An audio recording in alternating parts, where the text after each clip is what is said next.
Não é possível. A física não permite. Nunca provaram nada contra mim. E não vão provar. Você é safado. Você é moleque. Você é safado. Você é moleque, você é safado. Vamos baixar a bola. Você é moleque safado. O novo técnico do Flamengo é o senhor Valdemar.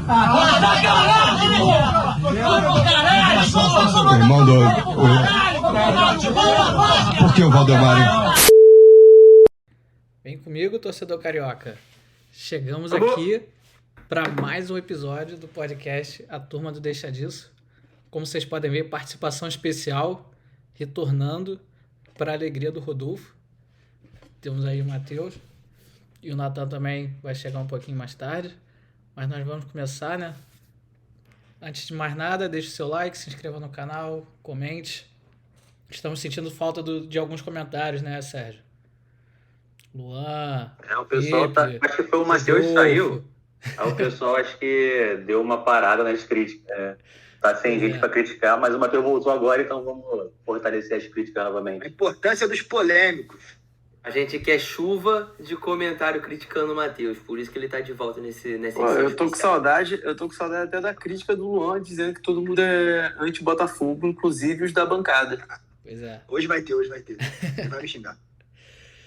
E então vamos para os nossos destaques, né? Henrique, seu destaque. Cara, meu destaque vai pro grandíssimo jogo do Gustavo Sauer, que surpreendeu a todos e marcou 2 gols na grande vitória do Botafogo sobre o Coritiba. É isso aí. E, inclusive, só um ponto, hein? O Botafogo é um time que me dá muita alegria de ver, ao contrário de outros clubes. Que isso, o Henrique tá simpático hoje. Não tá dark, né, igual nos últimos episódios. Tu vai ver quando eu começar a falar de certos clubes aí. Sérgio, seu destaque. O destaque vai para a experiência do sócio-torcedor do Fluminense, que foi inaugurado agora, e por 2.000 pontos você pode cobrar o pênalti do jogo do Fluminense, porque o cara chegou agora no Fluminense e tá batendo pênalti, tá o Léo Fernandes, não é possível isso, né? Não que os caras do Fluminense batam bem pênalti, mas o rapaz chegou agora, então dá uma segurada aí, por favor, né? Pelo amor de Deus. Olha, tu estava elogiando o cara aí no programa passado, hein? Ah, mas eu sou assim, elogio quando tem que elogiar e critico quando tem que criticar. Não tô criticando ele, tô criticando deixar ele bater assim do nada, mas segue o baile. 2 semanas de Fluminense, o cara já tá batendo pênalti. Próximo jogo ele é capitão, então. Marcelo, seu destaque. Meu destaque vai pra torcida do Botafogo. 43 mil, recorde de público do Engenhão no ano. O meu destaque vai pra torcida gloriosa. E Matheus, seu destaque? O meu destaque vai pro Vasco. Realmente tá de parabéns. Que campanha patética. 9 pontos em 16 jogos. Supera... se você me perguntasse no começo do campeonato se vai ter algum time, qualquer time do campeonato com 9 pontos em 16 rodadas, eu diria não. E o Vasco conseguiu. Então, realmente, que situação calamitosa. E fica aí minha solidariedade pro nosso amigo Henrique, né? Obrigado, cara. Você é um anjo. O meu destaque vai para o menino Francisco das Chagas Soares, que mais uma vez, atuação espetacular, né? Mais 2 gols. Inclusive, ele tem mais gols que o Vasco no Campeonato Brasileiro, né? E o cara faz de tudo. Pô, aquele quarto mas gol o 9 lá, tá chegando. Aquele quarto gol foi sacanagem, né? Ele domina no peito, depois sai, escora o zagueiro, deixa todo mundo ir pra frente, recua e faz de cabeça, né? Mas enfim. O Reais tá pagando ainda aí 1,50 na Betano pra ele ser o artilheiro do campeonato. Caramba! Eu nem sei quem Tava a casa, hein? Tava lá de 2 antes dos gols dele agora, aí caiu pra 1,50. Eu nem sei quem é o segundo artilheiro. É o Vitor Davidson? Roque com 8. Ele tem 13, né? 13. Nossa senhora. Em 17 tinha aqui também o registro da renda fixa que é apostar no Vasco, né? Contra o Vasco, no caso. Ainda tem isso. Porque, meu Deus do céu, é dinheiro dado, né? Essa semana tava 1,50 pro Corinthians ganhar um tempo do jogo. O primeiro ganhar o segundo. Por 1,50 é sacanagem. Então, muito triste ser vascaíno, porque eu não consigo apostar contra o Vasco. Então eu sou triste duplamente. Em não apostar e torcendo.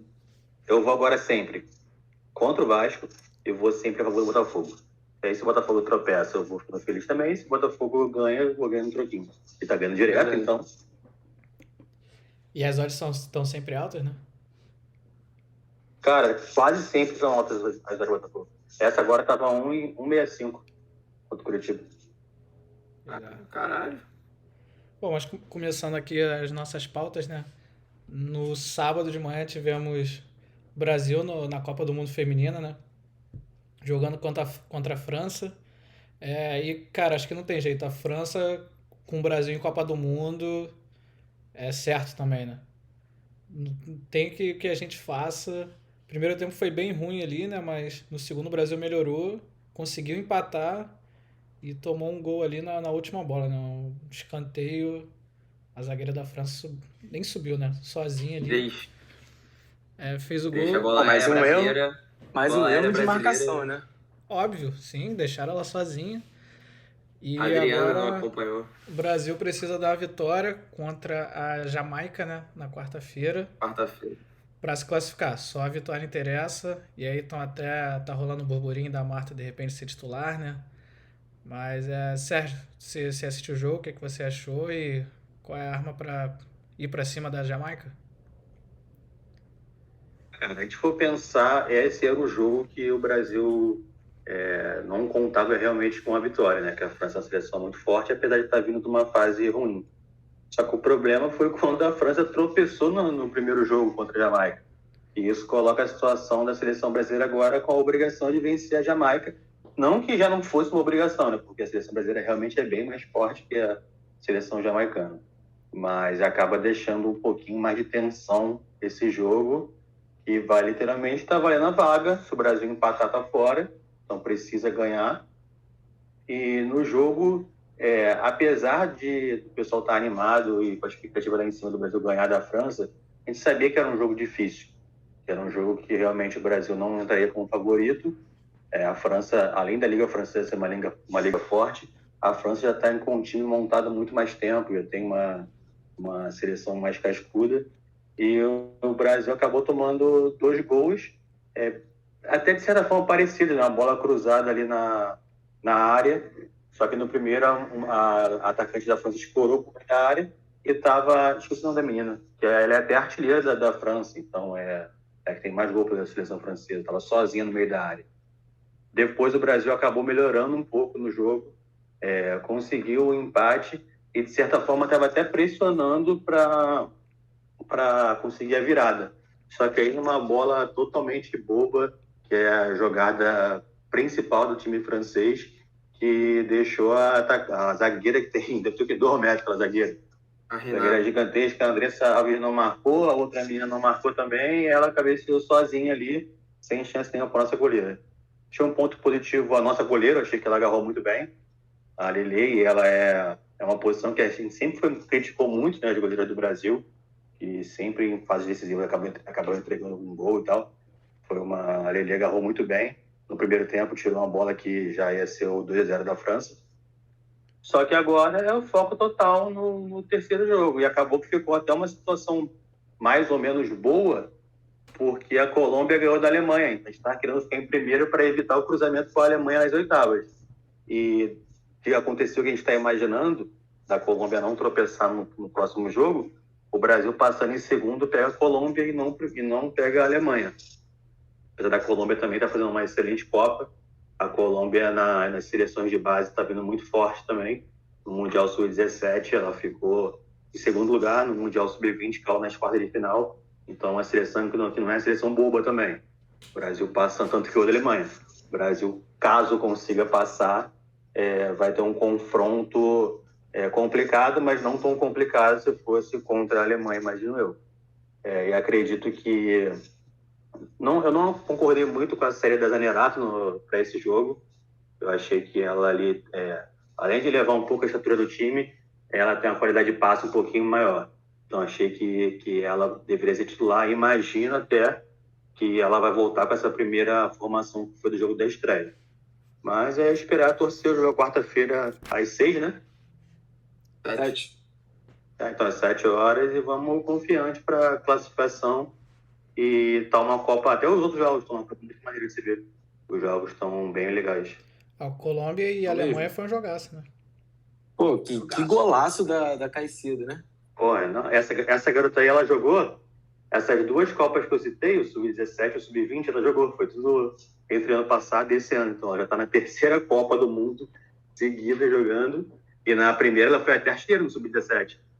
Então, é uma meio atacante ali muito boa, né? Bem promissora. Marcelo, você também tá confiante na classificação? Eu tô confiante. O Brasil precisa ganhar esse jogo contra a Jamaica, é favorito. E, embora seja um confronto difícil, basta não repetir os erros que repetiu contra a França. O que eu achei curioso desse jogo contra a França é que antes de sair o primeiro gol, a gente já teve uma prévia do que poderia acontecer se a gente não marcasse a bola aérea. A Letícia fez uma excelente defesa no começo do jogo, de cabeça, para, não sei, 10 minutos depois no máximo, a gente tomar um gol do mesmo cruzamento do mesmo lado. A Le Sommer, que foi a artilheira da França, não sei se é essa a pronúncia, se tiver algum francês, comenta no nosso vídeo, para me ensinar a pronúncia, cabeceou sozinha. E logo depois, no final do jogo, a gente também toma mais um gol de cabeça. Então, não repetir esse principal erro da seleção. E eu acho que parar um pouco com o individualismo. Acho que a gente pecou muito nas jogadas individuais, da falta de... Naquele último passe, prendia demais a bola. Concordo com o Sérgio que ele falou. Não entendi muito bem a Bia Zanerato ser reserva nesse jogo. Ainda mais depois da partida que ela fez contra o Panamá. Mas estou confiante no Brasil, principalmente no ataque, com a Debinha, com a Bia ou com a Geise, quem for ser escalada na posição. E até, quem sabe, a Marta, se a Pia quiser surpreender, de certa forma, a Jamaica. E é bizarro, né? O gol do Brasil foi da Debinha, que tava errando tudo no jogo. Vamos ver se dessa vez, agora contra a Jamaica, ela volta a ser a Debinha que foi contra o Panamá. E, se Deus quiser, o Brasil passa para a gente continuar acompanhando de forma mais incisiva a própria Copa do Mundo também, né? Eu vi o jogo da Jamaica e Panamá. Apesar do Panamá ser a seleção mais fraca do nosso grupo, né? A gente imagina que a França também vai golear a Jamaica, o Brasil goleou a Jamaica. Mas era o tempo todo a Jamaica amassando o Panamá, cara. Criaram uma pancada de chances, só que estavam pecando nas finalizações, a goleira estava tirando tudo. E no final ali, acho que foi 2-0 no jogo. E eu imagino que a Jamaica não vai fazer um jogo, não vai deixar o Brasil criar tanto. Imagino que vão ficar todos lá atrás também, porque elas jogam pelo empate. É uma seleção que tem até estrutura alta, uma seleção que corre muito. Imagino que vai tentar disputar ao máximo, mas é aquilo, conseguiu fazer um gol logo cedo, já vai ser o jogo, já muda de figura, e a Jamaica vai ter que sair para jogo, e aí sim a nossa seleção no contra-ataque vai conseguir explorar melhor nossas características.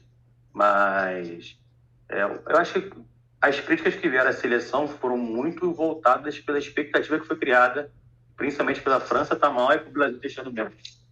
Mas era um resultado tudo esperado, cara. A França é uma das principais favoritas para o título, não vinha bem, mas é uma puta seleção. Então, não foi nada inesperado, não.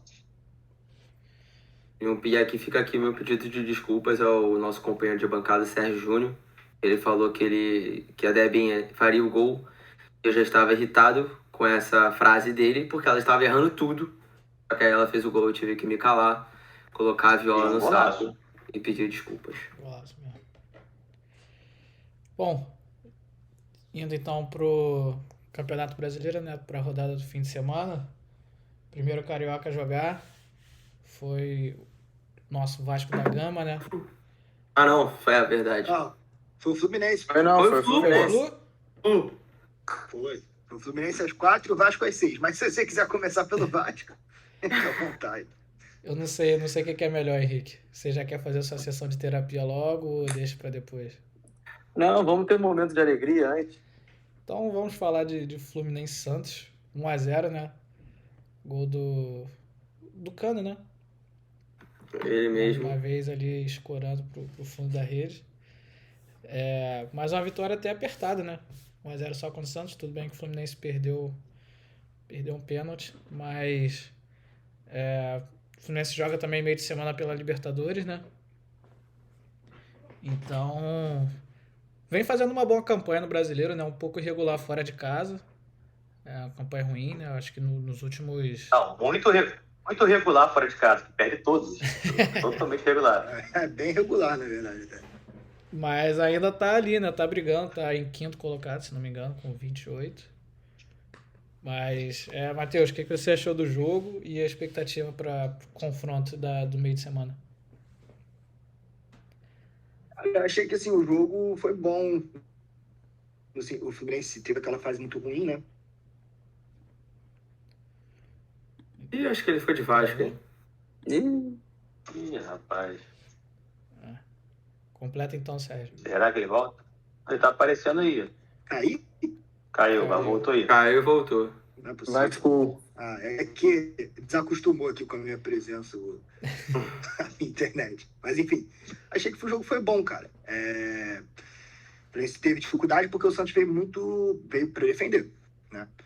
Porque acredito muito influenciado pelo que viu do Curitiba no meio da semana, né? O Curitiba foi bem na estratégia, porque conseguiu dificultar um pouco o jogo do Fluminense, que estava um pouco inspirado também, né? Fora de casa tem tido uma dificuldade muito grande para controlar o jogo, né? O jogo do Fluminense é um jogo de controle, um jogo de posse, de se escapar para lá e para cá até achar uma oportunidade. Aí não vem conseguindo fazer isso fora de casa. Acredito que o Paulo Turra do Santos viu isso, assistiu o jogo contra o Curitiba e tentou fazer uma coisa relativamente parecida, né? Só que acho que ele até defendeu mais. O Curitiba até jogou mais, conseguiu equilibrar mais o jogo contra o Fluminense. Aí o Santos veio para defender mesmo e tentar os contra-ataques, o que poderia ter dado certo, porque quando você não tem um elenco, quando você tem um elenco muito superior ao do Diniz, né, como tem o Flamengo, por exemplo, é fácil você igualar o jogo, você consegue também jogar. Quando você tem um time um pouco inferior e na draga que o Santos está, né, uma fase muito ruim do Santos, a melhor alternativa para enfrentar o Diniz, acho que acaba sendo mesmo você se defender bem e jogar no contra-ataque. Para isso conseguiu um pênalti, acho que jogou até bem, para isso conseguiu dominar o jogo, né? Conseguiu um pênalti, desperdiçou, tô com o Sérgio, acho um absurdo, e não coloco isso na conta do Léo Fernandes, coloco na conta do treinador, né? É bagunça, o negócio já aconteceu no começo do ano. Calegari perdeu um pênalti lá contra o Botafogo, não sei o quê. Tivemos a mesma discussão. Aí chega no Campeonato Brasileiro, acontece a mesma coisa. Então não tem comando. Você tem que chegar e definir. Vai bater esse, depois se não bater esse, é esse. Se não bater esse, é esse. Se precisar, faz uma lista de 11 jogadores. Mas tem que ter uma definição. Não pode o cara se sentir confiante, pegar a bola, botar debaixo do braço e bater, cara. Isso não existe, pô. Isso é um absurdo, na minha visão, né? Aí foi lá, perdeu o pênalti. Ok, acho até que ele é bom batedor, porque ele é o cara da bola parada mesmo. O grande destaque dele é a bola parada e chute de fora da área. Aí beleza. Aconteceu, poderia ter dificultou, na verdade, muito o jogo, né? O Santos conseguiu defender, até que o Arias, numa jogada bem típica dele, né? Achei ele bom também nesse jogo, porque o Arias vinha tendo uma queda de rendimento e a grande sacada dele é ele ser esse coringa que está em todos os lados do campo, né? Ele joga pela esquerda, joga pela direita, joga pelo meio, faz segundo atacante. Ele achou o Cano, né? O Cano foi lá e fez o gol. Mas, no geral, acho que foi um bom desempenho. Seria preocupante se não conseguisse a vitória, porque o jogo já é amanhã, né? Contra o Argentino Júnior, fora de casa. Um jogo que o Fluminense tem total condição e tem a obrigação de passar dessa fase eliminatória, mas que é sempre complicado, porque é contra time argentino, é num estádio pequeno, acanhado, tem catimba, tem isso, tem aquilo, e, portanto, vai ser um jogo complicado de Libertadores. Até para pegar o gancho que o acho que foi um bom teste, né?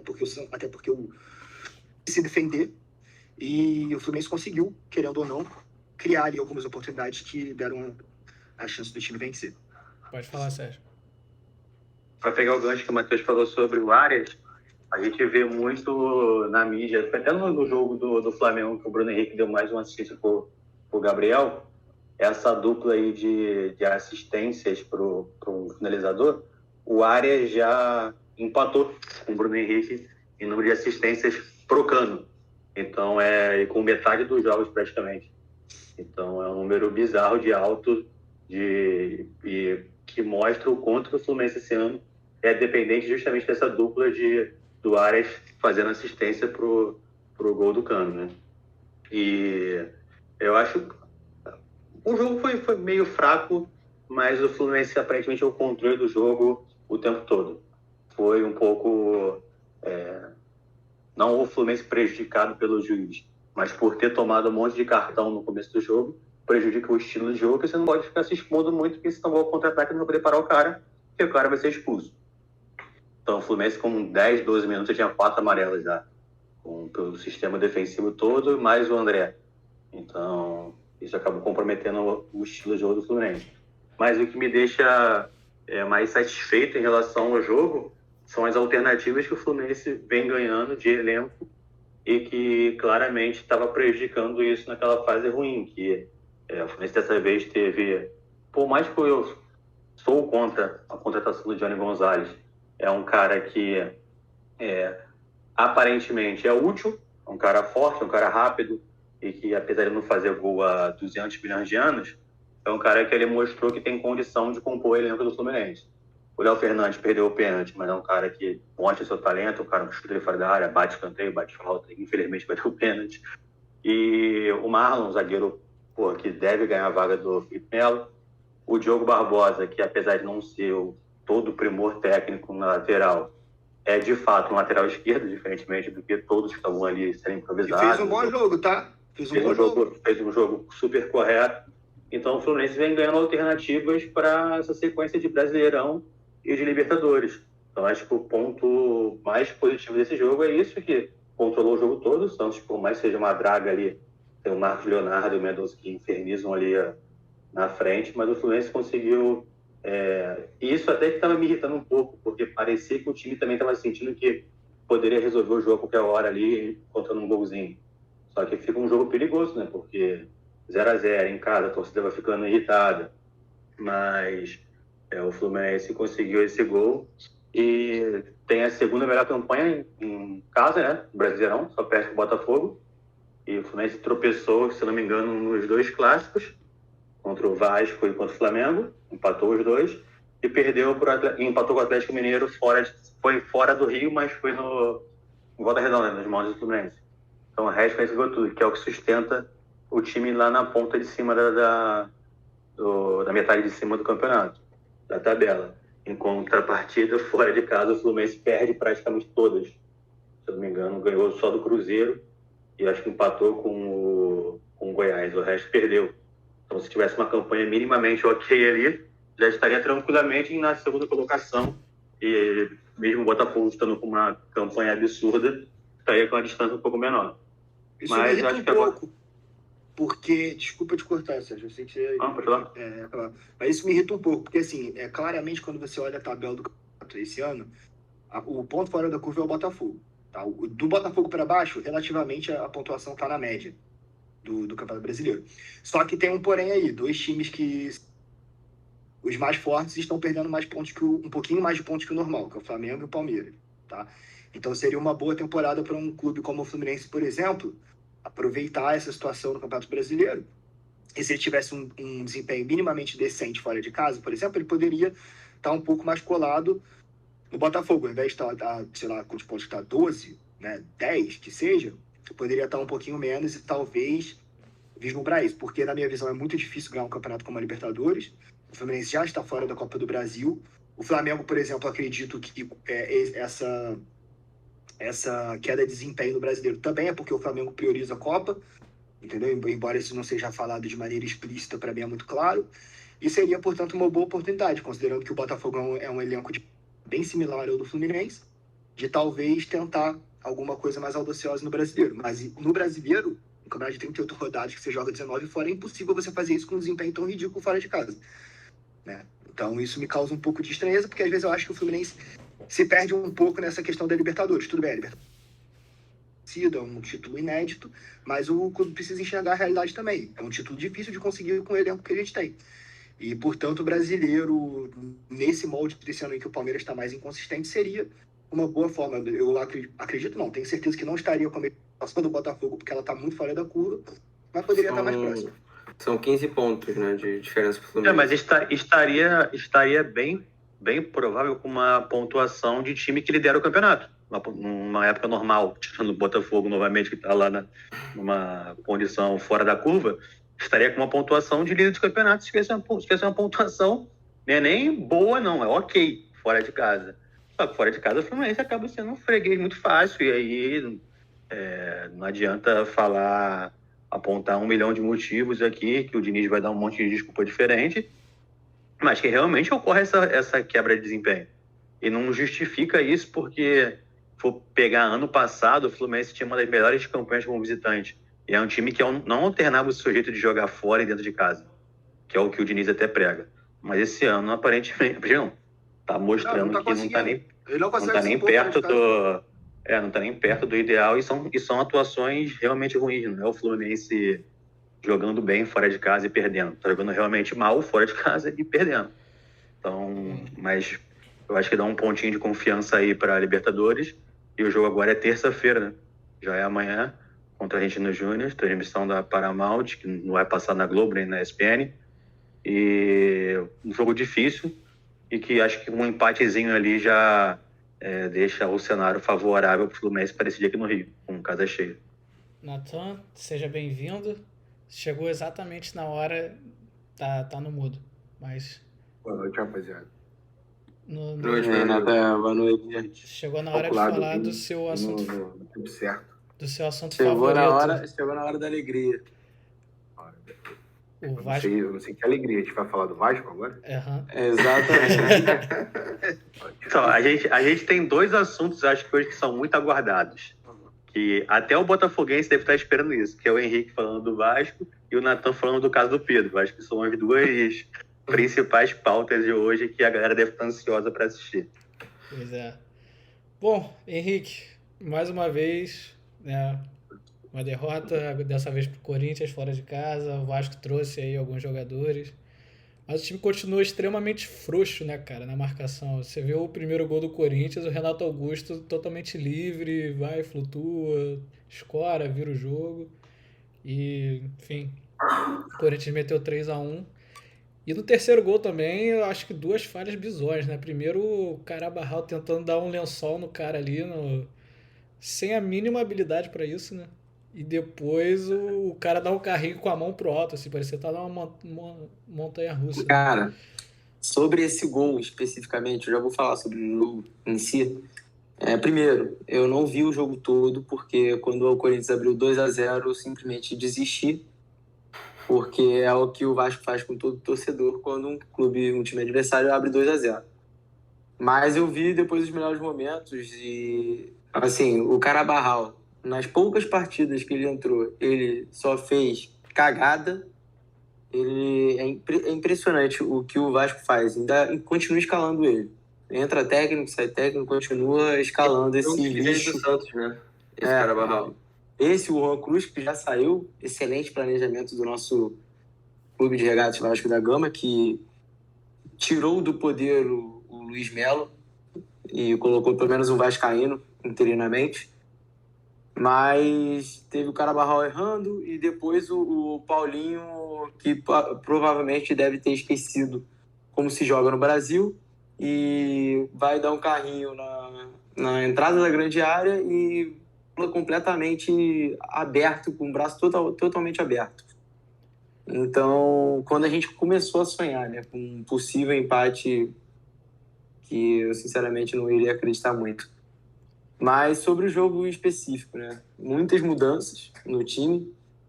Eu fiz as contas aqui, a gente tem 7 contratados na janela e tá para acertar com o Rojas, do River Plate, o zagueiro. Mas a gente continua com o problema de não ter meio campo. E o Diego Costa também. Repete, porque falhou para mim. E o Diego Costa também. Tem o Diego Costa também, verdade, que o nosso querido Paulo Brax tá indo para Madrid para negociar com ele. Mas, assim, 1,5 milhão de salário. Mas assim, sendo bem sincero, cara, eu nem sei como é que ele vai fazer para fechar, qual vai ser a mentira que ele vai contar. Deve ser pro cara ganhar mais dinheiro, porque faltam 2 dias para a janela fechar. Fecha dia 2 de agosto, se eu não me engano. Um clube Não, mas completamente... Henrique, o Diego Costa pode vir depois, porque ele tá sem clube, né? Ele não é contrato com o Atlético de Madrid, não? Não, pela notícia que eu li hoje é que Não, ele o tava Diego sem Costa clube, poderia verdade. vir. Ah, tá. Então Poderia vir até agosto. pode vir depois. É free A agent. negociação pode se arrastar. Embora eu acho que não é uma mas, boa. mas ele tem que vir uns 4 meses atrás. Porque né, se vier em agosto não dá mais tempo, não. Tem que vir. A primeira coisa que vai me espantar é a coragem dele vir. Exato. Cara, eu acho que vem muito pelo... Vasco é um time grande. Se conseguir o milagre de ficar na Série A, o cara vai, ficar com a moral lá em cima, e se perder já tá esperado. Então, acho que é mais... É que assim, só para fazer um adendo sobre esse ponto de Diego Costa, eu falei assim, não acho uma boa contradição, porque ele veio para o Atlético Mineiro e não jogou, cara. Então, assim, ele jogou poucos jogos e rescindiu antes do contrato acabar, saiu reclamando, entendeu? Um cara meio chato. E olha que era o Atlético Vai chegar no Mineiro, Vasco em crise, entendeu? Beleza, o Atlético Mineiro tem bons jogadores, era mais difícil disputar, com certeza. No Vasco, se botar ele, se precisar de zagueiro, ele joga.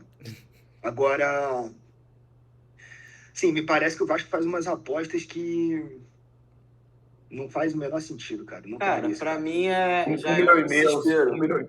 $1,5 milhão é o salário que o Vasco quer pagar pra ele? Sim. Pô, cara, isso é loucura.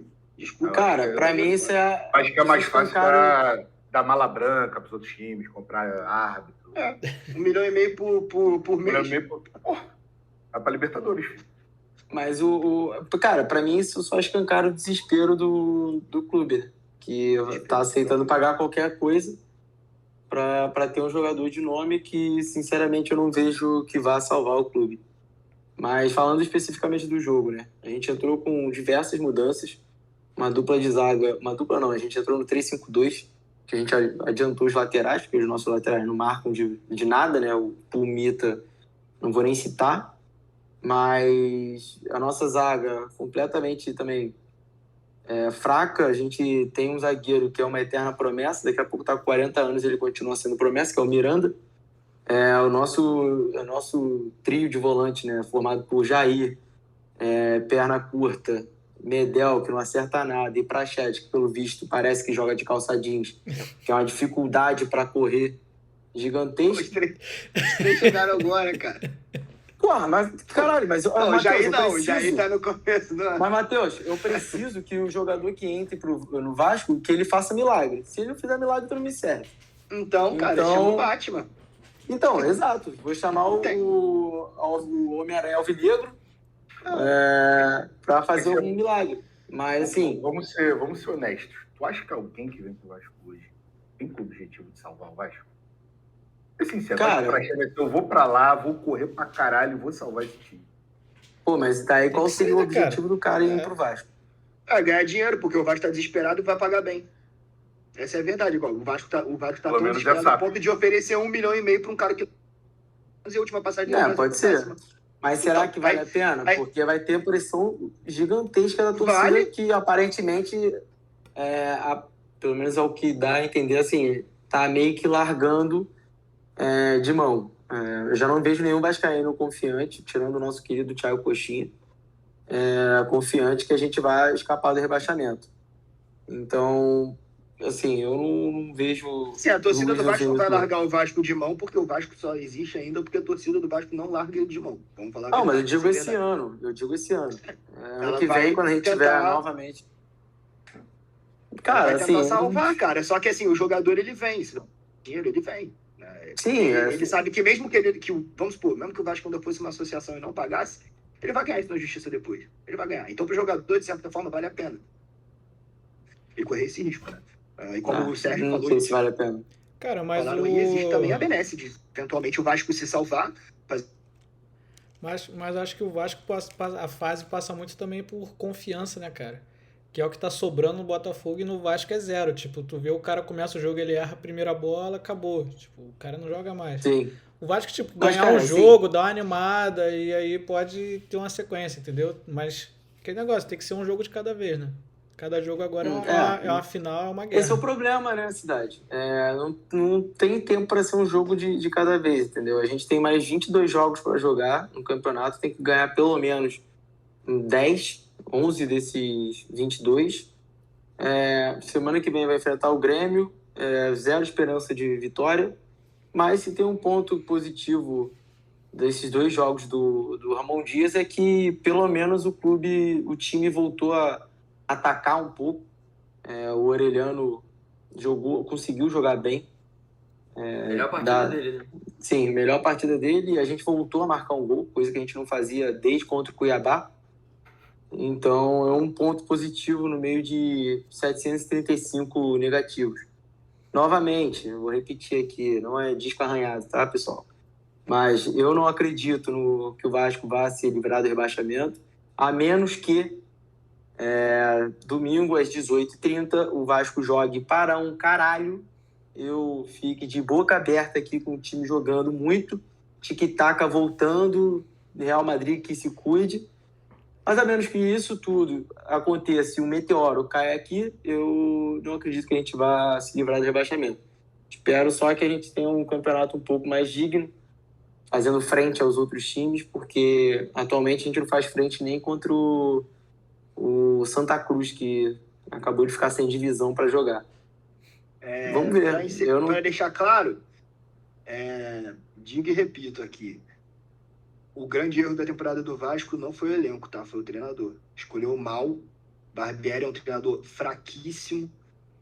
E ali que tava o problema. Não existe explicação para esse elenco do Vasco fazer 9 pontos em 16 rodadas, cara. O elenco tem problemas, né? As contratações algumas foram mal feitas, sim. Mas não existe explicação para isso. Escolheu muito mal o treinador. Não deixou legado nenhum time que não sabe atacar. Não sabe propor nada. Não sabe fazer nada. Também tampouco defende bem. Agora teve que correr atrás de outro. E o resultado tá aí. Enquanto isso, eu gostaria de ouvir a opinião dos membros da bancada sobre o poderoso Bragantino, que está voando com o Pedro Caixinha. Eu falei, eu avisei. Está voando, mas quando ele caiu no tapetinho, não deu pra eles, né? Não. Mas aí não tem ninguém ganhando no tapetinho, filho. Esquece, né, pô? Detalhe, o Vasco pega o Bragantino de Pedro Caixinha daqui a 2 rodadas. Lá? Hã? Lá em Bragança? Cara, eu acho que é aqui. Não, é lá em Bragança mesmo. Bom, eu acho que é melhor o Vasco jogando fora, que pelo menos fora ele já fez gol, né? Em São Januário ainda não. Então... Mas então, eu nem sei como é que vai ficar essa questão do Vasco, porque a gente continua punido. Eu não sei onde é que o Vasco vai jogar contra o Grêmio, porque eu tinha visto que tinha liberado a torcida, mas só para mulheres e crianças, mas o São Januário está interditado. Então não sei se vai jogar na ilha, se vai jogar na... Não sei onde vai jogar, mas assim, podia jogar no campo do Campo Grande, porque com esse futebol ridículo apresentado por esses jogadores de merda, pode jogar lá. Eu jogar até no campo aqui que tem aqui em São José dos Campos, que talvez surta algum efeito. Mas enfim, Corinthians fez o que quis com a defesa ridícula do Vasco, e eu não sei mais o que me apoiar para ter alguma esperança. Então, no momento de raiva, o Henrique até falou no nosso grupo, já passou, cara. Que ia deixar o programa, que não dava mais para ele, mas ele tá aqui. Cara, mas de verdade, eu não vou assistir o jogo contra o Grêmio pela minha saúde. Ver só os porque melhores momentos. Eu fico... Cara, Cidade, você não tem noção de como é que eu fico. Eu fico num estado de tristeza / depressão que você não tem ideia. E assim, foi o que eu falei algumas rodadas atrás. Morando agora fora do Rio, o meu fanatismo aumentou muito. Então, eu fico extremamente triste vendo o Vasco jogar e perdendo. Porque eu não tenho nada o que fazer, eu fico desolado, fico 20 minutos olhando pro nada. Que nem aquela pessoa em depressão mesmo. Entendeu? Que eu já falei com a Tainá, eu falei assim, amor, de verdade, domingo vamos pro cinema, vamos fazer uma tarde do cinema. Vamos ver Barbie, depois vamos ver outro filme, mas eu não vejo o jogo do Vasco domingo. Pode ser que isso mude? Pode ser, porque eu sou que nem aquela, como é que eu posso dizer? Quanto mais eu sou masoquista. Quanto mais eu sofro, mais eu gosto. Uhum. E vendo o Vasco, então, é capaz de eu acabar assistindo e decepcionando novamente, e no final do domingo eu volte a falar que não vou mais ver o jogo do Vasco. Então, beleza. E passando para o jogo seguinte, Nathan, na verdade, assim, acabou que o jogo ficou secundário, né? Uma grande virada do Flamengo, sem merecer até, eu tava vendo o jogo, o Atlético foi melhor. Mas, assim, em 2 jogadas do Arrascaeta, o Flamengo virou o jogo. A gente sabe que ele é capaz de fazer isso, já fez várias vezes, né? O Flamengo ganhou, foi para segundo colocado, mas a grande notícia foi a briga lá entre o Pedro e o preparador físico, né? Que já foi demitido, o São Paulo permanece por enquanto. Eu queria a tua opinião, se você concorda ou não com a permanência do São Paulo depois disso tudo, e também do ato de indisciplina do Pedro ali, que reclamou também, foi nas redes, falou que tava, né, não estava ganhando minutos, mas na verdade, se você ver as estatísticas, ele jogou quase todos os jogos com o São Paulo. O que você acha aí que vai acontecer, se você tem alguma informação também que a gente ainda não ouviu, né, mais recente? Antes de começar a dizer o que eu tenho para dizer, que eu ainda nem sei o que eu quero dar 2 avisos. O primeiro é que eu sou um grandíssimo hipócrita, tá? Tudo que eu falar aqui hoje, segunda que vem, eu posso falar totalmente o contrário, tá? Então, não tenho nenhum compromisso com o que eu digo.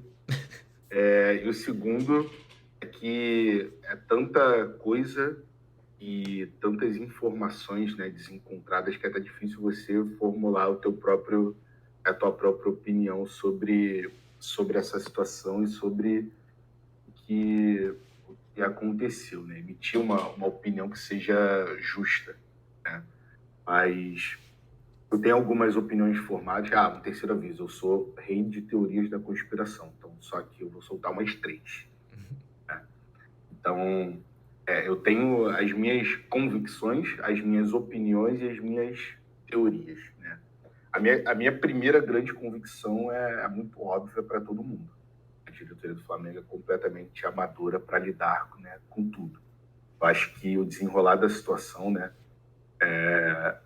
tudo que aconteceu, mostra que a coisa se agravou porque não tinha ninguém competente para administrar a situação.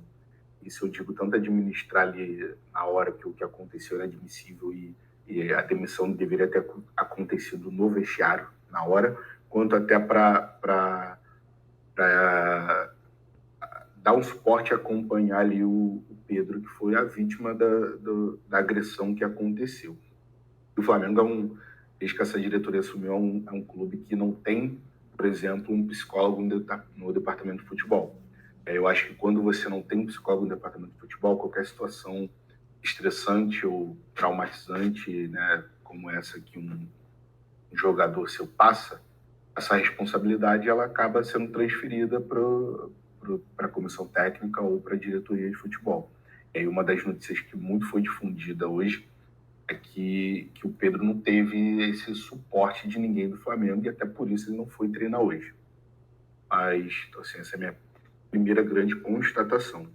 Tentar falar um pouco aí da ordem cronológica do fato, mas sem entrar muito no detalhe, porque acho que todo mundo aqui, quem tá assistindo, sabe muito bem o que aconteceu e não tem por que a gente ficar repetindo. Mas existem dois grandes acontecimentos que um acaba levando ao outro, mas eles precisam de ações separadas. Um é a agressão e o outro são os casos, o plural, de indisciplina do Pedro. O caso de agressão não tem muito o que falar, é inadmissível, é vergonhoso. É vergonhoso você pensar que isso aconteceu num clube profissional, né, onde as pessoas que ali trabalham deverão passar pelo mínimo de crivo aí, né, de quem contrata e de quem administra o clube, mas aconteceu, infelizmente, e a minha única... Acho que a diretoria, nesse ponto, agiu certo, a permanência era impossível do preparador físico, né? O único erro foi não ter demitido ainda no vestiário, não era para ter conversa, não era para ter desengolo, não era para esperar, não era para consultar o Sampaoli. Demitiu ali e ponto. Sobre os casos de indisciplina do Pedro, eu gosto muito do Pedro, acho que ele bastante subestimado até mesmo pela própria torcida do Flamengo. Acho que ele não tem o devido valor que ele deveria ter, né? Se na temporada passada a gente ganhou 2 títulos, o principal jogador nosso aí foi ele, né? E quando eu digo que ele é subestimado, eu acho que ele não tem o seu valor, né, reconhecido, porque ele simplesmente não tem identificação com a torcida. Ele não é o tipo de jogador que a torcida do Flamengo gosta. Ele não é marrento, ele não é debochado, ele não faz dancinha, ele não provoca o adversário. A torcida do Flamengo gosta desse tipo de jogador. Então, Pô, pior, Nathan, eu jurava que a torcida do Flamengo tinha identificação com o Pedro, mesmo ele não jogando o quanto ele gostaria. Essa daí me pegou de surpresa. Identificação, de fato, eu diria que não tem.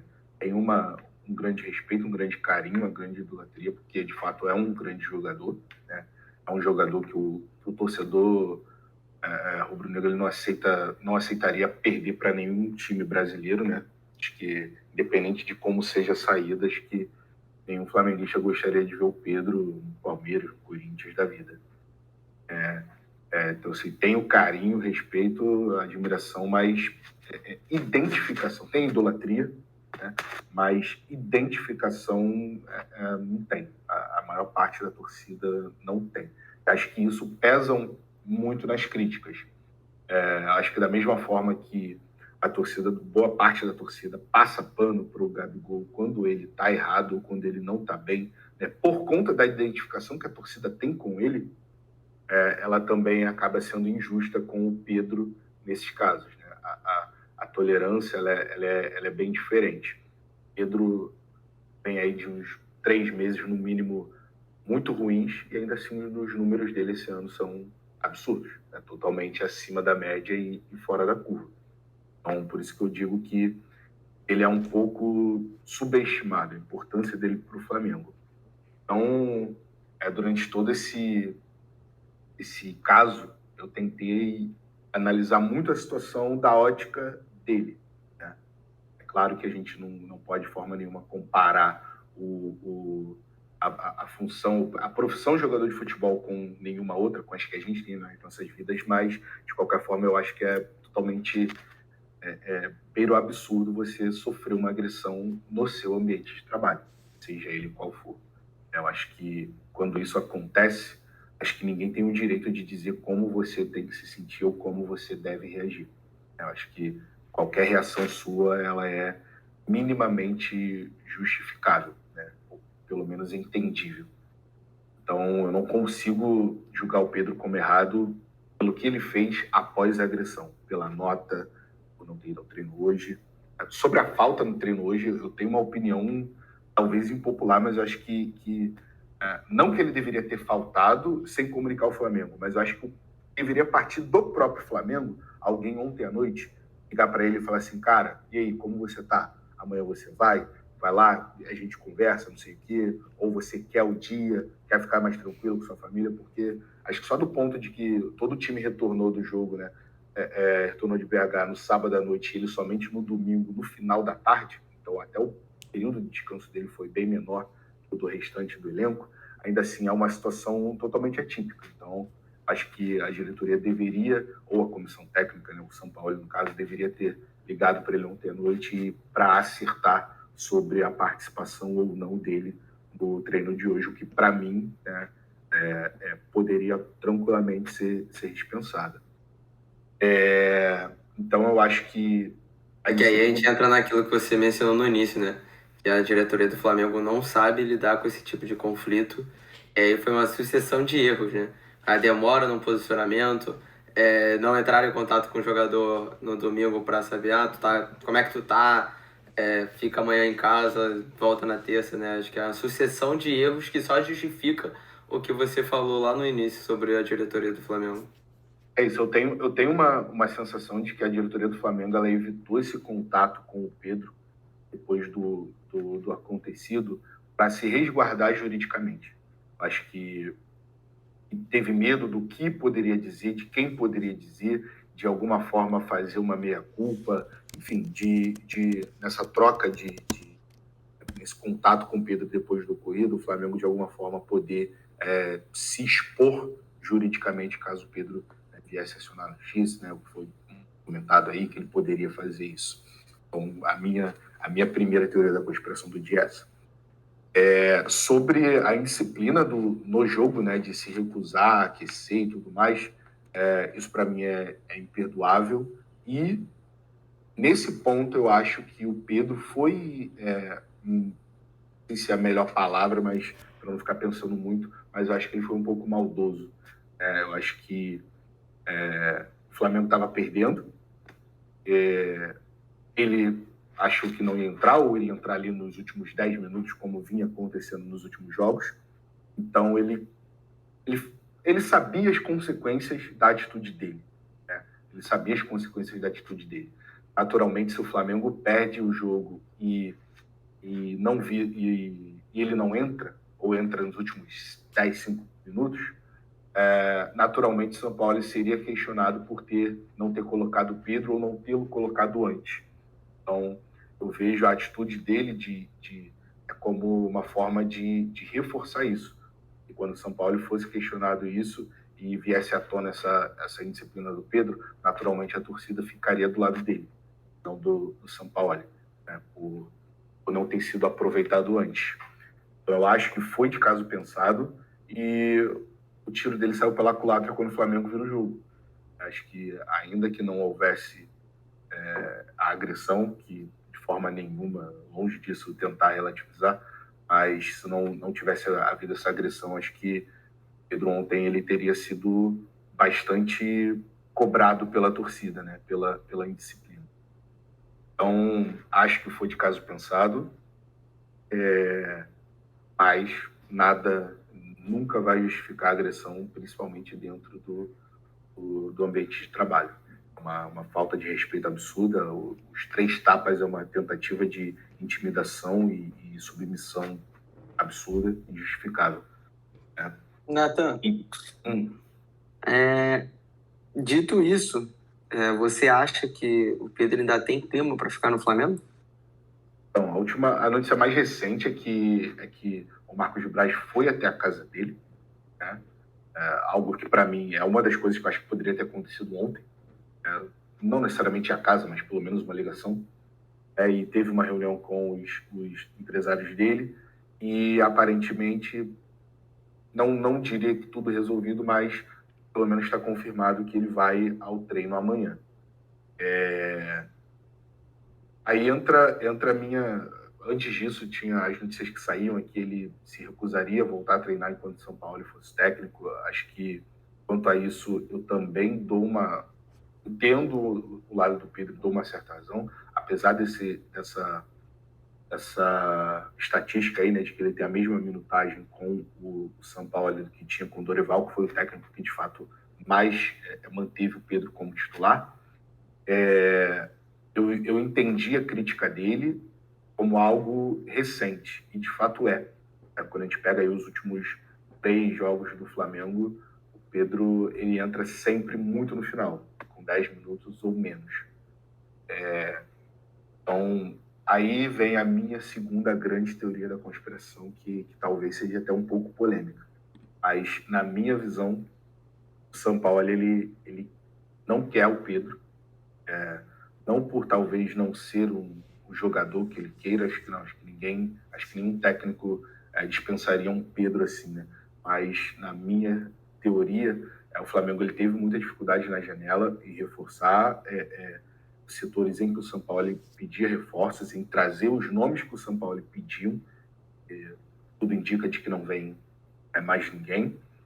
Então, eu acho que o São Paulo ele fez uma tentativa de... O Pedro recebeu propostas e consultas recentes, tanto da Arábia, lá, do time de Jorge Jesus, quanto uma consulta do Tottenham, que ninguém afirma se houve de fato uma proposta, mas que houve, a consulta houve. Então, eu acho que o São Paulo ele tentou fazer com que o Pedro aceitasse alguma dessas propostas e saísse, o que aliviaria o caixa do Flamengo e daria mais fôlego para o Flamengo em cima dos nomes que o São Paulo queria nas posições que ele entende que ele mais precisa. E por que eu acho isso? Porque eu acho que o que ele vinha fazendo com o Pedro nesses últimos jogos, se você parar a pensar, eu não tive tempo de trazer isso confirmado em dados, mas eu vejo que a participação do Pedro nos jogos ela reduz após a notícia da recusa da proposta dele ao Al Hilal, né, que era uma proposta que dizem que era absurda. E a partir disso, a participação dele nos jogos reduz muito. E esse modus operandi do Sampaoli com o Pedro, para mim, ele é muito parecido com o que ele fez com o Marinho, o Vidal e o que vinha fazendo com o Pablo. Mas ele não contava que para ser zagueiro no Flamengo você tem que cursar medicina e os zagueiros dele, uma hora, sempre se afastam por problemas médicos. E aí ele precisou do Pablo no último jogo. Mas era o que ele vinha fazendo, né, com o Pablo e o que fez com o Marinho e com o Vidal, que é a coisa do deixar o cara tão de lado e se sentir tão desrespeitado, tão desvalorizado, né, que ele vai fazer de tudo para sair do Flamengo. O que o Marinho fez foi o que o Vidal fez. Aí eu não vou entrar no mérito de se o Marinho e o Vidal deveriam ou não ter saído do Flamengo. É óbvio que deveriam. Não estou questionando aqui se o Pedro se equipara a ele, se as situações são iguais, não. Estou dizendo que a forma do Sampaoli de conduzir saídas do elenco ela é muito ruim. Mas fala aí, não foi ventilado hoje que o Zenit queria o Pedro e o Flamengo quer o Wendel. Não tem essa possibilidade do Flamengo ceder lá para o outro, não, e pegar o Wendel? Acho que ele não vai querer ir para lá. Eu realmente não sei. Saiu essa notícia. Eu acho que o Flamengo ele não tem interesse em se desfazer do Pedro pelo Wendel. Né? E acho também que a proposta que o Zenit queria o Pedro e mais uma quantia em dinheiro. Talvez superasse, né, ali o que o Flamengo, se fosse pegar o que o Flamengo... Aí é loucura, né, cara? Porque o Pedro vale mais que o Wendel, pô. Eu acho que superava, né? Então, talvez o Flamengo não tenha sido um bom negócio. Então, e acho também que eu não sei se o Pedro aceitaria. Acho que acaba esbarrando. Mas não sei se o Pedro vale mais que o Wendel hoje em dia, não, cara. Que o Wendel, a proposta foi de 25 milhões de euros agora. Atacante vale mais, velho. Cara, por quanto que o Flamengo comprou o Pedro? 25 milhões de euros. O Flamengo recusou uma proposta do Palmeiras de 25 milhões de euros. O Flamengo comprou o Pedro por 87 milhões de reais na época. Se não me engano, dava 17, 18 milhões de euros. E o Wendel agora tem uma proposta de 25. Então, mas o Flamengo recusou 25 pelo Pedro. É isso. E hoje ele não pode vender para ninguém do Brasil. Não tem. Já jogou Libertadores, jogou Brasileiro. Não tem que ser para fora. Então, mas aí eu falo assim, ó. Não sai. Eu também não eximo eu não acho o Pedro do erro de carreira que ele fez. Isso seja uma opção agora, tá? Não, até por parte do próprio Pedro. Também foi o Caemota hoje à tarde, ele disse que não é debatido pelo Pedro forçar uma saída do Flamengo, que ele não coloca isso em pauta.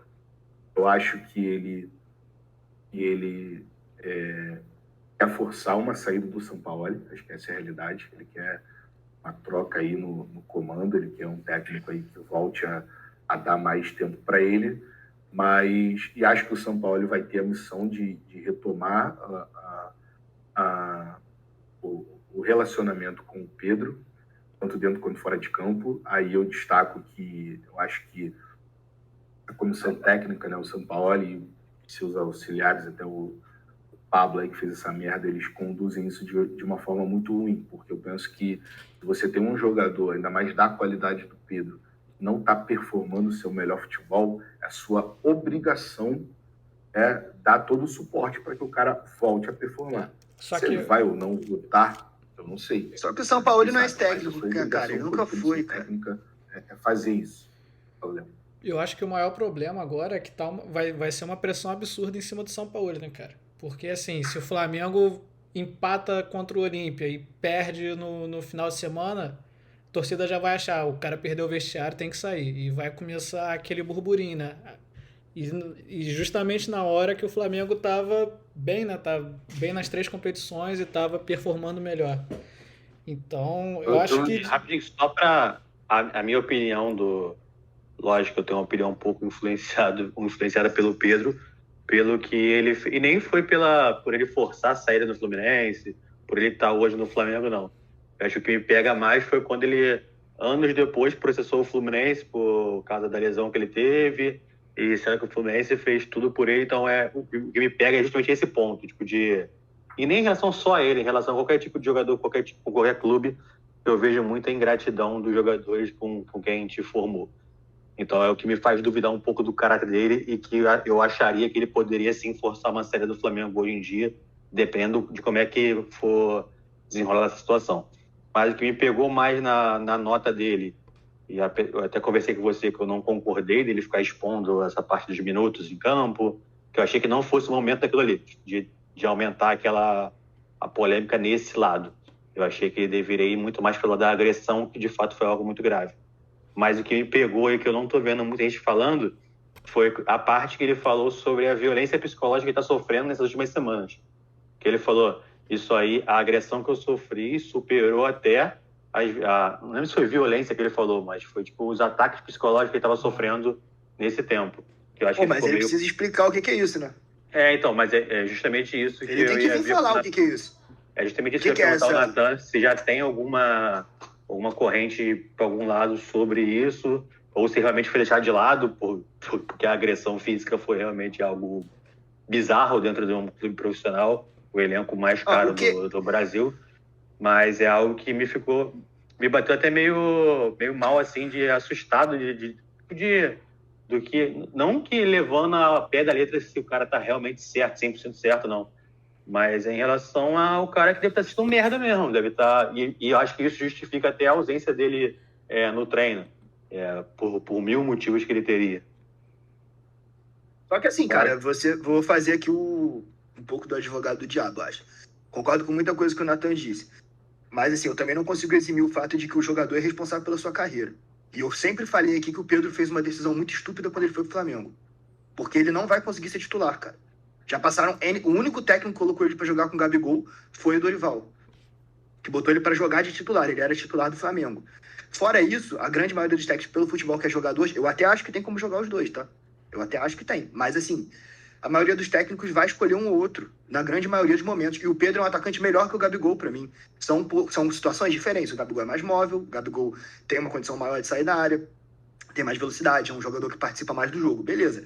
Só que o Pedro, tecnicamente falando, centroavante, posição, pra mim, ele é o melhor do Brasil. Ele foi pra Copa. Ele é um jogador nível de seleção brasileira, que o Gabigol não é. O Gabigol já passou a fase dele de ser nível de seleção brasileira.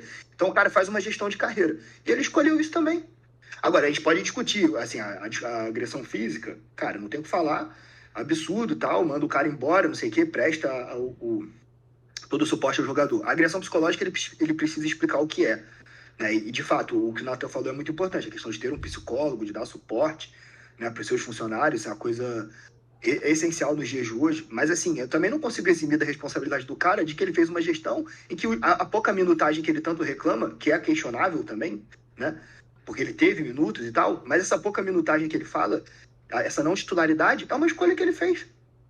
De estar no Flamengo, de ser um funcionário do clube, e ele está submetido ao técnico que vai escolher ele jogar ou não. Assim, enquanto ele não vier a público e falar o que é essa agressão psicológica, o que é que está acontecendo, ele foi sabotado, né? Teve um ponto que me chamou muita atenção, a questão da religião, que ele acusa o São Paulo, por exemplo, de falar que ele é um cara muito religioso, que ele tem que brigar mais. Isso, sim, pode ser considerado uma agressão psicológica, porque... né, você vincular o cara à religião dele, à crença dele, de qualquer maneira, é equivocado. Isso nunca deveria ter sido dito se o São Paulo realmente falou. Agora, enquanto isso não foi explicado, as pessoas também podem interpretar que essa condição psicológica dele é um problema dele também, de não entender que ele fez uma escolha na carreira dele e que o treinador nenhum é obrigado a botar ele a jogar. Né? E futebol é assim. Né? Então o cara escolheu isso. Então, assim, não eximo ele dessas decisões da carreira dele. Sempre falei que ele era um jogador que deveria estar no Palmeiras, que deveria estar no Atlético Mineiro, para ser titular absoluto, para jogar. No Flamengo ele não vai conseguir, por mais que ele tenha um futebol melhor que o Gabigol. O Gabigol fez gol no final de Libertadores, o cara é identificado. O cara tem todo um negócio que ele não vai conseguir construir, cara. E o cara opta por isso também. Então ele também tem que fazer a gestão da carreira dele, tá? Então eu quero saber, né, o que é essa questão da condição psicológica que ele fala. Não acredito que isso vai ser falado externamente. Acredito que provavelmente isso vai ser tratado internamente. Acho que é o mais correto. O Flamengo chamar o cara, falar o que aconteceu, quais foram esses episódios, por que você está se sentindo assim. Né? Essa conversa que o Nathan falou, para ele dar a versão dele, por que ele acha que ele psicologicamente está sendo, de certa forma, agredido, vamos dizer assim. Mas no resto ele cometeu um ato de disciplina que obviamente não se justifica, a resposta foi totalmente inadequada, né, desse profissional. Mas ele também errou muito, né, cara? E a própria ausência no treino de hoje, acho que até errou menos do que a questão do aquecimento, porque como o Nathan falou, teve todas essas questões, o cara fica abalado mesmo e tal, enfim. Mas ele precisa explicar também o que foi isso que ele jogou, né? E no mais, acho que ele fez infelizmente, assim, pro Pedro e pro futebol brasileiro, porque acho que ele poderia ser o 9 da seleção, ele fez escolhas de carreira até aqui que para mim não foram inteligentes, né? Estar no Flamengo para ele hoje não é a melhor opção para a carreira dele. Existiam outros clubes que ele poderia estar jogando de titular e talvez ter o destaque que ele acha que ele merece. Acho que quando ele vem pro Flamengo, ele tem um objetivo pessoal muito claro, que é a seleção, né? E, esperando ou não, ele conseguiu, foi para a Copa, até muito em função, né, do período que ele foi titular, jogando com o Gabigol, que aí são muitas visões, sabe? Muitas opiniões. Tem uma galera que fala, porque o Gabigol aceitou mudar de posição para poder ajudar o Pedro a ir para a Copa. Não, ele mudou de posição para ele ir para a Copa. Sabia que na posição que ele vinha jogando, ele não ia. Não tinha espaço. Então ele aceitou recuar, jogar mais fora da área para tentar ali mostrar, né, mais qualidades em campo para poder tentar ir para a Copa. Mas, querendo ou não, esse afastamento do Gabigol dos gols deu ao Pedro a oportunidade de mostrar o que ele sabe fazer. Meter bola na rede, e com isso ele foi para a Copa. Então, acho que ele tinha esse objetivo pessoal e ele cumpriu. Ele foi campeão pelo Flamengo, ele ganhou uma Libertadores, ele ganhou o Rei da América. Então, acho que nesse momento, talvez daqui para frente, ele já não tenha mais muita coisa que o prenda ao Flamengo. Que o que ele poderia usufruir, né, da passagem dele pelo Flamengo, ele alcançou. E se ele quiser continuar, né, tendo mais, aí eu concordo com o Matheus. Na verdade, para ele ir para outra Copa, ele precisa sair. Essa é a verdade. É a verdade. Eu concordo com você, ele nunca vai ser titular disputando vaga com o Gabigol, por mais que em muitos momentos ele mereça, né, porque o Gabigol também não é o maior exemplo de regularidade, não é o maior exemplo de qualidade técnica, mas o Gabigol é o cara que decide jogo grande. Acho que eu costumo analisar, quando me perguntam assim, Pedro ou Gabigol, a minha resposta é para quê? Se eu tiver que ir para um Campeonato Brasileiro disputar 38 rodadas, eu vou com o Pedro. Se eu tiver que disputar o Mata-Mata Libertadores, eu vou com o Gabigol, sem pensar duas vezes. Então, acho que por essas... E como o Flamengo é um time que prioriza as Copas e as competições de mata-mata em relação ao brasileiro, é natural que o Gabigol vai ter mais protagonismo, vai ter mais espaço aí para mostrar e fazer seu nome. Então, eu acho que numa próxima proposta o Pedro vai sair. Não acho que ele vai forçar a saída, porque eu acho que ele não vai querer sair pela porta dos fundos do Flamengo, porque acho que tudo indica que ele sairá para fora do Brasil e com certeza ele não quer ter a porta do Flamengo fechada para um dia no futuro com outra diretoria, quem sabe retornar, porque sabe que o Flamengo vai ser um dos poucos clubes que vai querer pagar o que ele vai querer receber, né, no futuro. Bom, quem não tem nada a ver com isso é o líder do campeonato. Tapetinho? Que continua líder mais do que nunca, mais uma vitória. Também a gente já cansou de falar do Botafogo aqui, né, Marcelo? De todas as qualidades e basicamente a mesma coisa. Acho que nem, né? Cara, nem tinha muito essa pauta. Nem precisa falar. Fica repetitivo. Vamos fazer assim, ó, bota a pauta do Botafogo pelo lado ele perdeu. bom, né? Quando ele perder, a gente falar fala. do Botafogo. Acho que Graças a Deus, né? O grande mérito, a diferença foi... eu gostei muito do Bruno Lage, cara.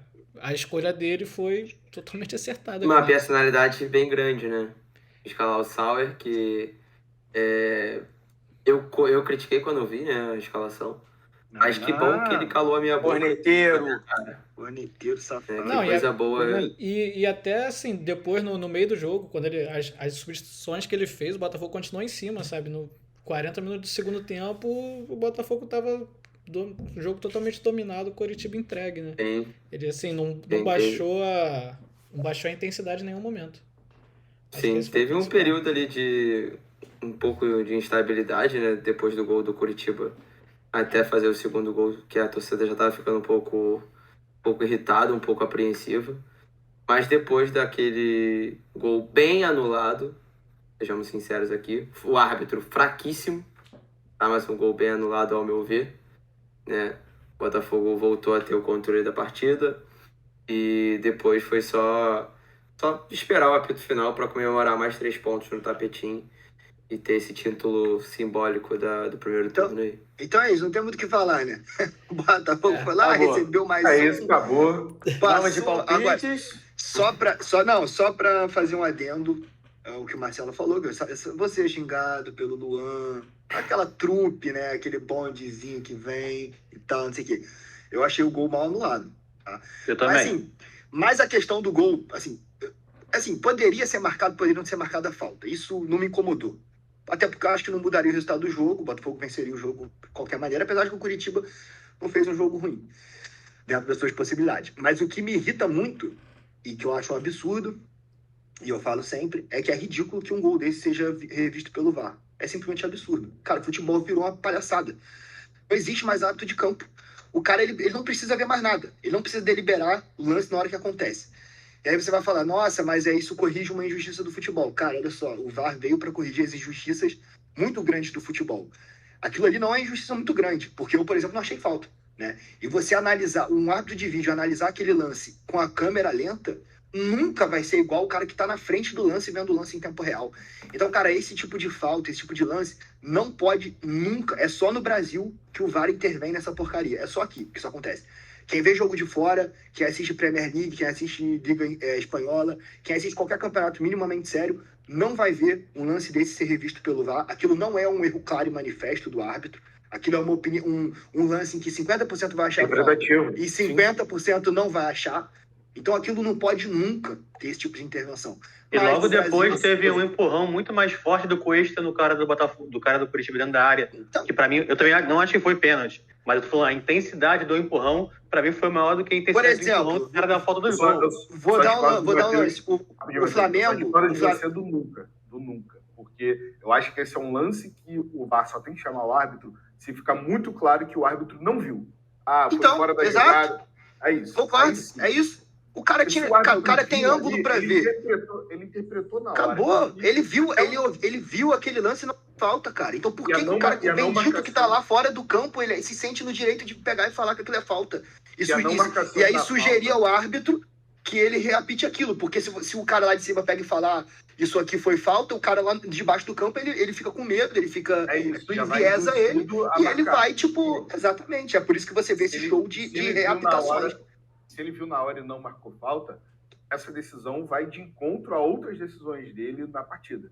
Ele segue a coerência dele em outros lances de não marcar falta. E digo mais, aconteceu no jogo do Flamengo, o Flamengo foi prejudicado. O Flamengo foi prejudicado. O Paulinho fez falta no lance. Ele deu um pisão no cara no início da jogada e o lance e o Atlético Mineiro depois fez o gol. E eu digo a mesma coisa, o juiz tem que ver aquele lance. Se ele não viu, o VAR não tem que falar nada. Mas nesse lance do Flamengo, sabe o que eu fiquei na cabeça também? E esse foi falta clara, porque foi um pisão. Sim, mas eu fiquei na cabeça que também tem esse caso do se a zaga conseguir se recompor, como é que é o tipo de jogada. No gol contra o Fluminense, o Arias partiu meio que contra o zagueiro do Flamengo e realmente foi uma consequência da falta ali. Então eu acho que nesse caso o VAR tinha que entrar, até porque foi na perna do lado que o juiz conseguiu olhar, mesmo sendo um lance polêmico. Mas esse do Galo, eu achei que a zaga do Flamengo conseguiu voltar toda, meio que conseguiu restabelecer o sistema defensivo do Flamengo. Então, por isso que eu acho que eu não marcaria. Mas eu vou de encontro à sua opinião de que se o cara tá vendo ali em campo, ele vai olhar no VAR, ele vai totalmente influenciado e vai dar a falta. Mas... Cara, eu sou um defensor do VAR, eu acho que é uma ferramenta fantástica que a gente inventou. Só que no Brasil ele consegue ser um negócio detestável. Acabou com o futebol. É um negócio insuportável, você não sabe mais quando é gol, quando não é gol. Tudo é um caça alguma coisa, você pega o lance lá desde 3 minutos antes, ficou um saco. Agora você acha que isso e as pessoas acham que isso é corrigir a injustiça do futebol, não é, cara? Reforçando aqui que, pro nosso jeito, é que a gente acha que o Botafogo tinha que ganhar realmente, que tinha que ganhar bem, que tinha que golear, não é? Não ia mudar nada, cara. Por mais que pudesse mudar algum momento ali, mas a atuação do Botafogo foi muito superior. Mas é em relação justamente o quanto que é fraco a arbitragem aqui no Brasil. Mas não acho que ninguém é mais ajudado e mais prejudicado. O Flamengo mesmo foi prejudicado. Só que assim, a questão é que o futebol, o VAR não surgiu com esse propósito. Ele surgiu com o propósito seguinte: a gente não pode mais ter a Copa do Mundo decidida com gol de mão. Aí você vai lá e bota o VAR. Você não vai mais ver isso. Porque isso é um erro absurdo. É um erro clamoroso. E não pra ficar reapitando o jogo que o cara é pago pra ver aquela merda em campo. Acabou. E agora você não consegue nem mais comemorar o gol quando a bola entra na rede, né, cara? Você tem que esperar o apito, o juiz dar a saída de bola ali, que tudo as pode pessoas acontecer. Aí as pessoas confundem assim, todo lance tem que ser checado, é a regra. Mas isso não tem nada a ver, ele tem que ser checado pra ver se tem algum lance que o juiz não pode ver, algum lance que foi muito absurdo, um impedimento que o cara não tem como ver olho nu. É pra isso que o gol é checado, e não pra ficar procurando uma coisa que o cara apitou em campo pra ser reapitado depois. Cara, sério, quem não vê isso como a falência do futebol é maluco. O próprio jogo tem 50 mil lances igual aquele ali que... Foi o que eu falei, eu acho que poderia dar a falta sim, mas aconteceu outros 1 milhão de lances parecidos que ele não vai dar uma falta. Se a falta tivesse sido apitada em campo, eu não falaria nada. Eu falaria, deu uma faltinha brasileira. Mas deu. Cara, entendeu? sem contar que assim, o Sérgio achou que não foi falta. Aí eu achei que foi falta. Então, assim, não tinha um lance desse não pode ser apontado pelo VAR, cara. Ele não pode, simplesmente não pode. Não, exato. Ficar quieto. Mas aqui no Brasil criou-se isso, com essa trupe insuportável, que é a CBF, CNM, essas e aí não pode, por exemplo, o lance lá do Fluminense Curitiba, que eu até acho que não era lance para vermelho, que o Dodô pisa no pé do cara, aí o VAR não pode chamar, porque o VAR não pode chamar para que é um cartão amarelo. Mas aquilo era um lance claro de amarelo que o juiz não viu. E por consequência ele ser expulso. Mas eu defendo a mesma linha. Não era pra chamar. Eu acho que não era pra chamar também, porque eu não acho que era pra expulsão direta aquele lance ali. Ele foi meio que abrir a perna pra meio que, tipo, ganhar espaço e aconteceu o pisão. Entendo quem fala que foi pra expulsão, porque ele meio que pisou no tornozelo, mas eu não expulsaria. Mas eu tô falando que, por ele ter um amarelo, ele já ia ser expulso. Era uma decisão muito fácil do juiz. E aí, nesse caso, o VAR não pode chamar, porque o cara não pode chamar uma falta pra amarelo. E ele também não podia ir lá na televisãozinha, olhar aqui, não era vermelho não, era amarelo. Ele não dá um amarelo, né? Ele não deu amarelo. Mas assim, eu sou a favor de que nesse caso, o cara deixa o erro em campo e esse juiz, ele sofre a consequência disso depois. O chefe lá da arbitragem vai chamar ele, vai falar, olha só, esse lance aqui você não viu, o VAR não interviu porque ele não pode intervir nesse lance, mas você cometeu um erro grave, você prejudicou, por exemplo, o time tal. Aí você vai lá e manda ele para essa reciclagem de merda que a CBF faz, sei lá o que é isso, que eles inventam, que eles fazem, e investe na arbitragem boa. Agora, da forma que o VAR é feito no Brasil, nunca vai ter arbitragem boa. Porque o cara não tá mais preocupado em apitar o jogo e acertar. Porque ele sabe que tem um abençoado lá em cima que vai reinterpretar aquela merda, que vai passar na televisão e ele vai ter que reapitar o jogo. Então, cara, se as pessoas não veem problema nisso, eu acho isso muito preocupante. Porque o futebol no Brasil piorou assustadoramente com o VAR. O VAR ele é mais pra pior do que pra melhor. Porque por mais que ele corrija injustiças de impedimento que a gente via direto e tal, ele consegue estragar o jogo de quem ama o futebol. É um negócio insuportável. E só para amarrar aqui o assunto do Botafogo, a gente falou muito, todo mundo, durante a ausência da torcida do Botafogo nos jogos, né? E que nos últimos jogos está se mostrando extremamente presente e últimos 3 mais uma vez falando sobre os planos de sócio que deram certo, sobre o preço um pouco mais acessível que atrai a galera aí pro jogo. Então são coisas que a gente marretou muito o cara do Vasco, o cara saiu. A gente marretou muito o seu Botafogo tá indo. Então estamos aqui no caminho certo, nossas críticas aqui das nossas polêmicas. Só para daqui a pouco o Luan não ficar aqui perturbando a gente, assim, o Pepe, falando merda, a gente dá aqui. Eu tô até com saudade, cara, desse hate. Verdade. E segundo as contas do Natan, faltam 11 vitórias pro Botafogo confirmar aí o campeonato. Né? 11 vitórias? Faltam 10, porque tem o Vasco. Então uma vitória já... Falta a mesma quantidade de vitórias que o Vasco precisa para livrar do rebaixamento. É isso aí mesmo. Bom, cara, toda semana eu falo que a campanha do Botafogo do Vasco ela é um espelho. Tudo tem de bom, não tem de merda. Não, é assustadoramente boa a do Botafogo, muito acima de qualquer campanha que a gente viu, bem acima, e a do Vasco é inexplicável.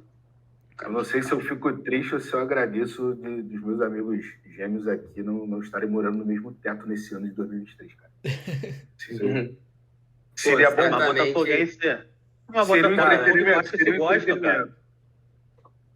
Eu agradeço. Não se zoam tanto, não. Botafoguense e Vasco se protegem um pouco. Quê? Botafoguense e Vascaíno, a maioria tem um carinho pelo outro. Eu não considero nem rivalidade isso daí. Eu não considero rivalidade. No geral, eu não considero que assiste não, jogo mas... junto, pô. Não, eu concordo, mas fica aqui o meu ponto de atenção, porque o Marcelo e a Mayra estão me fazendo repensar sobre isso, porque o que eles são insuportáveis com relação se a tua SAF é uma merda.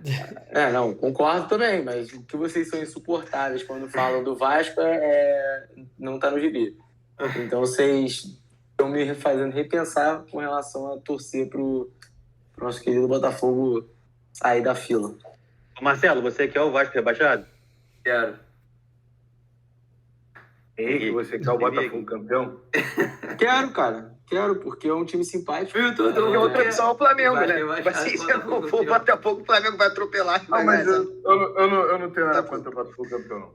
Mentira, eu só tenho uma coisa contra o Botafogo campeão. O Botafogo campeão, cara. Então o Texas ano que vem vai brincar de soltar o malote. Vai ganhar a Libertadores. É que vai entrar dinheiro, né? Isso é um problema. Exatamente. Não, eu tenho pra mim que o Botafogo ganha o Brasileiro esse ano, ele já tem o do ano que vem também no bolso, tá? Será? Não, o brasileiro eu não arrisco não, mas aí ele vai caçar outras coisas aí, vai tentar fazer uma graça nele.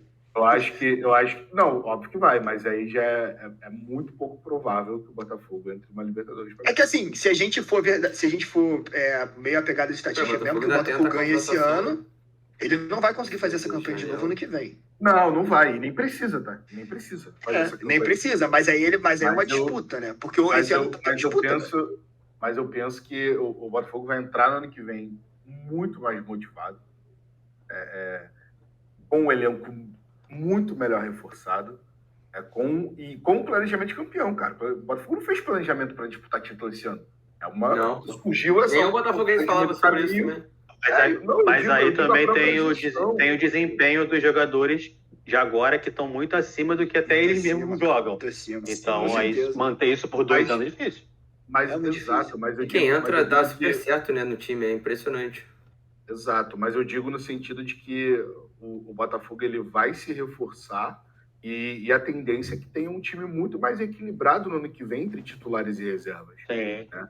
Sim, também. Então, assim, e naturalmente, eu falo, cara, o Flamengo todo ano, para mim, ele sempre vai entrar priorizando Copas, né? O Palmeiras, ele é uma incógnita, ele é um time que a longo prazo, né, no ponto de corrida, ele sustenta muito bem, mas tem temporadas em que não funciona, né? O Palmeiras, eu vejo ele como um time muito dependente de ter um cara inspirado. Né? É porque ele não tem o mesmo elenco que o Flamengo, né, cara? Essa é a verdade. Não tem o mesmo elenco. Então, assim, ele se embanana quando ele vai muito longe na Libertadores, na Copa do Brasil, por exemplo. Aí fica ruim pra ele no Brasileiro. E o Flamengo meio que já é sem vergonha. O Flamengo pega e fala assim, não quero Brasileiro. Eu vou ganhar a Copa do Brasil e Libertadores. Entendeu?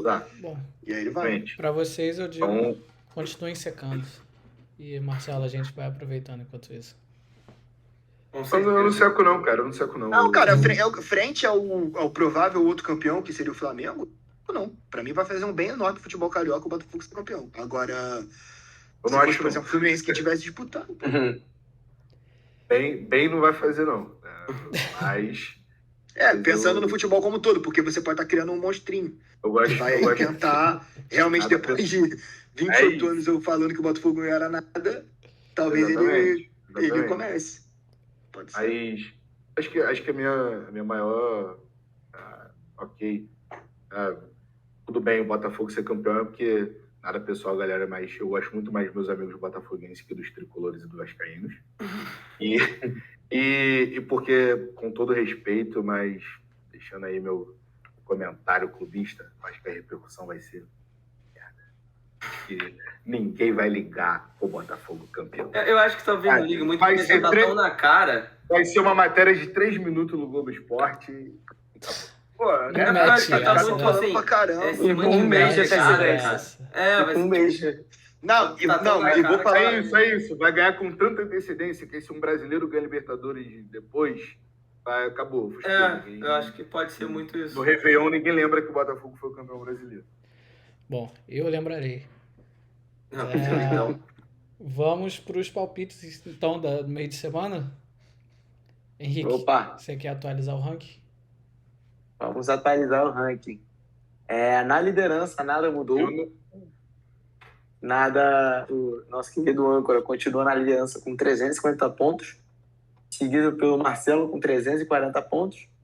Na terceira colocação, temos aqui um empate.